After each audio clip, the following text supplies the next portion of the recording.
હવે નવસારીની કરીએ તો પૂર્ણા નદીનો બ્રિજ બંધ કર્યા બાદ પણ જાહેરનામાનો ભંગ થઈ રહ્યો છે।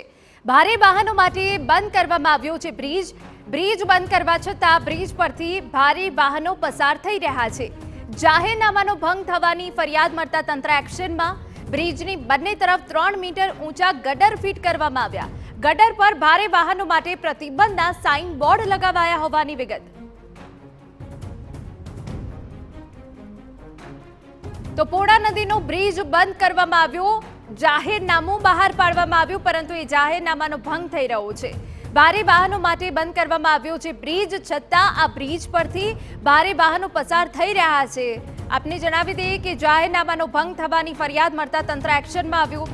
બ્રિજની બંને તરફ 3 મીટર ઊંચા ગટર ફિટ કરવામાં આવ્યા છે, જેથી કરીને હવે પછી જાહેરનામાનો ભંગ ના થાય। ગટર પર ભારે વાહનો માટે પ્રતિબંધના સાઇન બોર્ડ લગાવાયા છે, આપને દ્રશ્યોમાં બતાવી રહ્યા છે।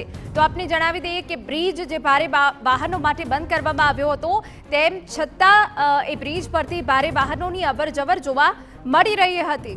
ત્યારે અમારા સંવાદદાતા નિલેશ ગામિત વધુ વિગતે વાત કરવા જોડાયા છે। નિલેશ, શું વિગત આપની પાસે?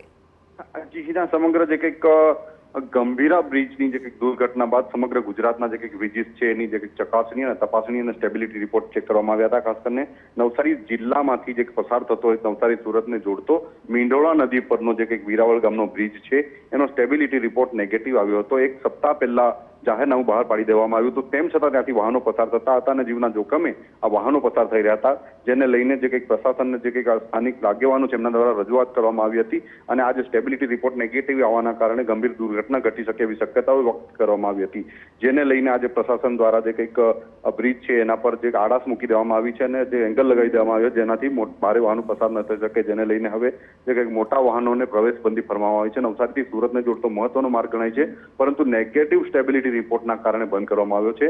હાલ જે કંઈક બંધ કરવાના કારણે જે કંઈક અવરજવર જે ઘટાડવામાં આવી છે, જે ભારે વાહનો માટે પ્રતિબંધ ફરવામાં આવ્યો છે અને હાલ જે કંઈક નાના વાહનો એ જગ્યાએ પસાર થઈ શકે એ પ્રકારની વ્યવસ્થા જે કંઈક હાઈવે ઓથોરિટી દ્વારા નેશનલ હાઈવે ઓથોરિટી દ્વારા કરવામાં આવી છે અને જે કંઈક વાહન ચાલકોને પણ ચેતવણી આપવામાં આવી છે કે આ રસ્તા પર ન જવા માટે એ આળસ મૂકી દેવામાં આવી છે। હિના, બિલકુલ આભાર। તો ગટર પર ભારે વાહનો માટે પ્રતિબંધના સાઇન બોર્ડ લગાવાયા છે, જેથી કરીને ફરી એક વખત જાહેરનામાનો ભંગ ન થાય।